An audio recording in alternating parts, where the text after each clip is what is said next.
प्रभु यीशु मसीह के नाम में आप सबको सलाम। जी उठने के बाद जब यीशु मसीह का स्वर्गारोहण हुआ तो उसके 300 सालों के बाद पोप बनने का एक सिस्टम शुरू किया गया। उससे पहले पोप बनने का कोई रिवाज या कोई रिचुअल नहीं था। आज की डेट में कोर्ट और गवर्नमेंट सब कुछ कंट्रोल और डिसाइड करते हैं, लेकिन पहले के समय में धार्मिक संगठन इतने मजबूत हुआ करते थे कि राजा भी उस धार्मिक संगठन के खिलाफ जाकर कोई फैसला नहीं ले सकता था जिस धार्मिक संगठन का उस समय बोलबाला हो। तभी तो फरीसियों के दबाव में आकर उस समय राजाओं के द्वारा यीशु मसीह को सूली पे चढ़ा दिया गया, चाहे वे यीशु मसीह को सूली पर चढ़ाना भी नहीं चाहते थे, लेकिन अपने हाथ से सत्ता खो जाने के डर से उनको ऐसा करना पड़ा। सो सत्ता को कंट्रोल करने के मकसद से पोप स्थापित करने का रिवाज पैदा किया गया। उस समय जो सबसे तेजी से बढ़ने वाला धर्म था वो था क्रिश्चियनिटी। उस समय एलिट्स आम लोगों को डायरेक्ट तो कंट्रोल नहीं कर सकते थे, लेकिन अगर उनकी आस्था के ग्राउंड के हिसाब से, अगर उनके धर्म में से ही किसी ऐसे शख्स को उनका मुखिया बना दिया जाए तो लोग उसकी तो जरूर सुनेंगे, क्योंकि उनका वह लीडर, उनका वह मुखिया उसी देवता, भगवान, खुदा या गॉड का नाम लेगा जिसको वे मानते हैं। ये एक मास्टर स्ट्रोक था।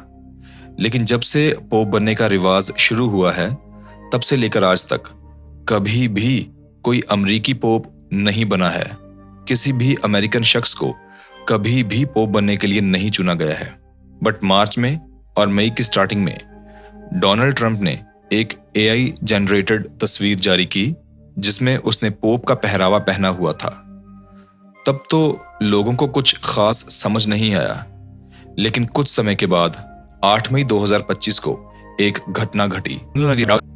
नाम के एक शख्स को एकदम से पोप बनने के लिए चुना गया और इतिहास ने एक नया मोड़ ले लिया। क्योंकि जैसे कि मैंने बताया कि कभी किसी अमेरिकी को आज तक पोप बनने के लिए नहीं चुना गया था। अब शायद आप समझ गए होंगे कि डोनाल्ड ट्रंप, जो कि एक अमेरिकी है, उसने क्यों अपनी फोटो को एक पोप के रूप में अपलोड की थी। It was a predictive mind programming.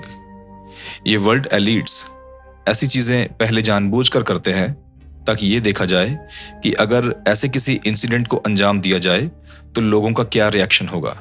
लोग भड़केंगे, उसको एक्सेप्ट करेंगे, रिजेक्ट करेंगे, या फिर क्या होगा। इस शख्स का असली नाम मैंने आपको बताया, लेकिन इस शख्स ने अपना नाम चेंज करके पोप लियो 14 रख लिया है। आप जानते हैं क्यों? क्योंकि अब से ठीक 100 साल पहले, ध्यान दीजिए, अब से ठीक 100 साल पहले एक पोप निर्धारित किया गया था जिसका नाम था पोप लियो। और उस पोप ने यह भविष्यवाणी की थी कि 100 साल के बाद जो पोप आएगा वो कुछ ऐसा करेगा जिससे इतिहास बदल जाएगा। क्योंकि उस पोप ने यह दावा किया था कि उसने शैतान और यीशु मसीह को बात करते हुए सुना है, जिसमें शैतान कह रहा था कि अगर उसे 100 साल और दिए जाएं तो वो क्रिश्चियनिटी को पूरी तरह से भ्रष्ट कर देगा और बर्बाद कर देगा। सो उसी भविष्यवाणी की तरफ लोगों का ध्यान लेके जाने के लिए इस पोप ने अपना नाम चेंज करके पोप लियो 14 रखा है। इस पोप ने अपना एक मोटो भी जारी किया है जो है इन इलो उनो उनुम, जिसका मतलब है in one we are one. अब ये क्या है? इस मोटो की जड़ें कहां जाके मिल रही हैं? मैं आपके लिए रीड कर रहा हूं जेनेसिस चैप्टर 11 और वर्स 5 से 7 तक। जब लोग नगर और गुम्मट बनाने लगे तब इन्हें देखने के लिए यहोवा उतर आया, और यहोवा ने कहा, मैं क्या देखता हूं कि सब एक ही दल के हैं और भाषा भी उन सब की एक ही है, और उन्होंने ऐसा ही काम भी आरंभ किया, और अब जितना वे करने का यत्न करेंगे उसमें से कुछ उनके लिए अनहोना ना होगा। इसलिए आओ हम उतर के उनकी भाषा में बड़ी गड़बड़ी डालें कि वे एक दूसरे की बोली को ना समझ सकें। इस प्रकार यहोवा ने उनको वहां से सारी पृथ्वी के ऊपर फैला दिया और उन्होंने उस नगर का बनाना छोड़ दिया। ये वर्ष सुन के आपको पता चल गया होगा कि हो ना हो इस शख्स का लेना देना कहीं ना कहीं फ्रीमेसन्स और बाबुल यानी बेबीलोन से है, और वन वर्ल्ड रिलीजन पे शायद ये शख्स भी काम कर रहा है। संत मलाकी एक आयरिश संत था। उसने ये भविष्यवाणी की थी कि जो 112 नंबर का पोप होगा वह आखिरी पोप होगा। और शॉकिंगली ये पोप भी 112वां पोप है। पोप वर्ड ग्रीक वर्ड पपास से आया है, जिसका मतलब है पिता यानी फादर। इसलिए हमारे यहाँ प्रचलन है कि कैथोलिक चर्चों में प्रीस्ट को फादर कह के बुलाया जाता है। मत्ती की किताब चैप्टर 23 और वर्स 9 जरा आप देखिए। धरती पर लोगों को तुम अपने में से किसी को भी पिता मत कहने देना, क्योंकि तुम्हारा पिता तो बस एक ही है और वह स्वर्ग में है। यहां मैं एक बात क्लियर कर दूं कि ब्लड रिलेशन वाले पिता को फादर कहने से यहां मना नहीं किया जा रहा है। खैर चलिए आगे बढ़ते हैं। जिनकी एज 30 के आसपास है उनको पता होगा कि एक इंग्लिश चैनल हुआ करता था जिसका नाम था HBO। इंडिया में वह बहुत चलता था। उस चैनल पे 2016 में एक सीरीज चलती थी जिसका नाम था द यंग पोप। उस सीरीज की स्टोरी कुछ ऐसी थी कि उसमें दिखाया गया कि आउट ऑफ नोवेयर सडनली एक अमरीकी को पोप होने के लिए चूज कर लिया जाता है। उसका नाम होता है पोपायर्स 13। सो सिमिलर ना। 2020 में उस सीरीज का सीक्वल भी आया था। अब ये सब इन्होंने करा क्यों? वही जो मैंने आपको पहले बताया था, प्रेडिक्टिव माइंड प्रोग्रामिंग। जिस तरह से यीशु मसीह ने अपने आप को 30 साल की उम्र में एज अ मसाया घोषित करने से पहले बियाबान में गुजारा था, उसी तरह से इस पोप लियो 14 ने अपनी जिंदगी के 30 साल जानते हैं कहां गुजारे हैं? पेरू में। पेरू एक ऐसी जगह है जिसे जायंट्स की भूमि कहा जाता है। ऐसी ऐसी मिस्टीरियस चीजें पेरू में पाई जाती हैं जिनकी मिस्ट्री आज तक कोई भी सॉल्व नहीं कर पाया है। पेरू की नाज़का लाइन के बारे में भी आपने आई एम श्योर कहीं ना कहीं तो जरूर सुना होगा, जिनका ना कुछ पता है कि किसने बनाई है और किस टेक्नोलॉजी की मदद से बनाई है। अगर आप जमीन पे खड़े होंगे तो वो आपको लाइंस दिखाई नहीं देंगी, बट अगर आप स्काई से देखेंगे तो वह लाइंस आपको दिखेंगी, जैसा कि आप इस वक्त अपनी स्क्रीन पर देख रहे हैं। पेरू के डेजर्ट्स में ये लाइंस 500 BC से 500 AD के बीच में बनाई गई थी, लेकिन तब तो इंसान इतनी ऊंचाई पर जा ही नहीं सकता था जहां से ये लाइंस दिखती हैं। मिडिल ईस्ट के जितने ब्लैक मैजिक सीखने वाले लोग हैं वह सब पेरू में जाकर ऐसी ऐसी चीजों को सीखते हैं। और सोचिए, इस शख्स ने तो 30 साल वहां गुजारे हैं। बिब्लिकल जायंट्स के बारे में भी बोला जाता है कि वह यहीं रहते थे, क्योंकि अंडरग्राउंड गुफाओं में बड़े बड़े कमरे यहां पाए जाते हैं।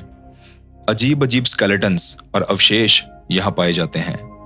यहां तक कि एंशिएंट शैतानी एंटिटीज की बड़ी बड़ी तस्वीरें भी इन डेजर्ट्स में बनी हुई मिलती हैं।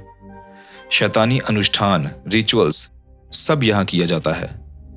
कार्डिनल यानी पोप लियो 14 ने अपना बहुत सारा समय सेंट डोमिंगो चर्च में भी स्पेंड करा है, जो कि कोरिकांचा के ऊपर बना है, जहां इंती नाम के एक सूर्य देवता का मंदिर है। कार्डिनल ने अपना जो नाम लियो रखा है, इसका लेना देना भी सूर्य देवता यानी इंती से है। लियो राशिफल सन में जब दिखाया जाता है तो वह लीडरशिप को दर्शाता है, और इत्तेफाक की बात तो यह है कि इस शख्स को वेटिकन ने सबसे बड़ा लीडर बना दिया है। पेरू में एस्ट्रोलॉजी को बहुत माना जाता है, और पेरू की एस्ट्रोलॉजिकल राशिफल में माना जाता है कि सूर्य लियो को आगे लेके आता है और उसको पावर देता है। लियो का मतलब होता है लॉयन। सो पोप लियो, जिसको सन या सेटन आगे चुन के रख रहा है और उसको पावर दे रहा है। जिस तरह से सूर्य मंदिर से ये लियो आया है।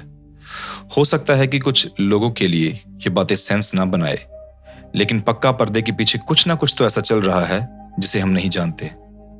पेरू में बाल को भी बहुत पूजा जाता है, और बच्चों को अगवा करके उनको सेक्सुअली अब्यूज भी किया जाता है, और उसके बाद बाल के सामने छोटे छोटे बच्चों को आग में जलाकर बलि दे दी जाती है, जिसके बारे में आप बाइबल में भी पढ़ सकते हैं। एंड गेस व्हाट, इस पोप लियो 14 पे भी चाइल्ड अब्यूज के भारी भारी आरोप हैं, जिससे वह अभी तक फ्री नहीं हुआ है। ऐसी और भी बहुत सारी चीजें हैं जिसके बारे में मैं स्टडी कर रहा हूं, और हो सकता है मैं जल्दी ही आपके सामने वो सारी चीजें खुल के रख दूं। एज अ मसीही मैं आपको बस यही कहूंगा कि इस शख्स पे आप नजर रखिएगा। कुछ कैथोलिक चर्चों में कलीसिया के लोगों को कैलेंडर्स कई बार बांटे जाते हैं जिन पे करंट पोप की फोटो बनाई गई होती है। लोग उस कैलेंडर को घर में जाके लटका देते हैं और कई बार उस पोप की फोटो के सामने दुआ भी करते हैं। लेकिन आप एक्सप्लोरिंग बाइबल इन हिंदी के मेंबर हैं, तो कृपया आप इसका विरोध कीजिए। अगर आपके घर में भी कोई कैथोलिक चर्च में जाता है और ऐसी किसी चीज को करता है। अब मेरी एक पर्सनल रिक्वेस्ट, मेरी बहन सोनिया के लिए आप प्लीज दुआ कीजिए ताकि खुदा उसको औलाद का सुख दे। अगर आप मेरे चैनल पर पहली बार आए हैं तो प्लीज मेरे इस चैनल को सब्सक्राइब कर लीजिए और साथ वाले बेल आइकन को भी प्रेस कर दीजिए ताकि जब भी मैं कोई नई वीडियो अपलोड करूं तो उसका नोटिफिकेशन आपके पास तुरंत पहुंच जाए। ये बिल्कुल फ्री है। प्रभु यीशु मसीह के नाम में आप सबको सलामती मिले। आमीन।